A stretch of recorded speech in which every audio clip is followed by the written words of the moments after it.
Mind, spirit. The term mind is used to represent the activating agent of spirit, supplying its creative energy. When the term is capitalized, it refers to God or Christ, i.e., the mind of God or the mind of Christ. Spirit is the thought of God which He created like Himself. The unified Spirit is God's one Son, or Christ. In this world, because the mind is split, the sons of God appear to be separate. Nor do their minds seem to be joined. In this illusory state, the concept of an individual mind seems to be meaningful. It is therefore described in the Course as if it has two parts, spirit and ego. Spirit is the part that is still in contact with God through the Holy Spirit, who abides in this part but sees the other part as well. The term soul is not used except in direct biblical quotations because of its highly controversial nature. It would, however, be an equivalent of spirit, with the understanding that, being of God, it is eternal and was never born. The other part of the mind is entirely illusory, and makes only illusions.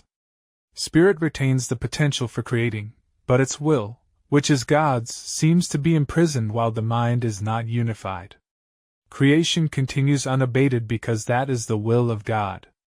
This will is always unified and therefore has no meaning in this world. It has no opposite and no degrees. The mind can be right or wrong, depending on the voice to which it listens. Right-mindedness listens to the Holy Spirit, forgives the world, and through Christ's vision sees the real world in its place. This is the final vision, the last perception, the condition in which God takes the final step Himself. Here time and illusions end together. Wrong-mindedness listens to the ego and makes illusions, perceiving sin and justifying anger, and seeing guilt, disease and death as real. Both this world and the real world are illusions because right-mindedness merely overlooks, or forgives, what never happened. Therefore it is not the one-mindedness of the Christ mind, whose will is one with God's. In this world the only remaining freedom is the freedom of choice, always between two choices or two voices.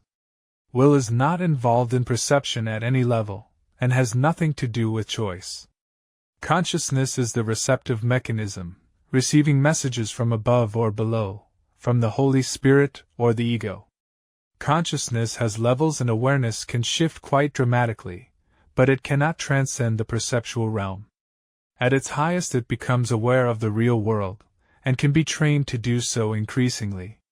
Yet the very fact that it has levels and can be trained demonstrates that it cannot reach knowledge.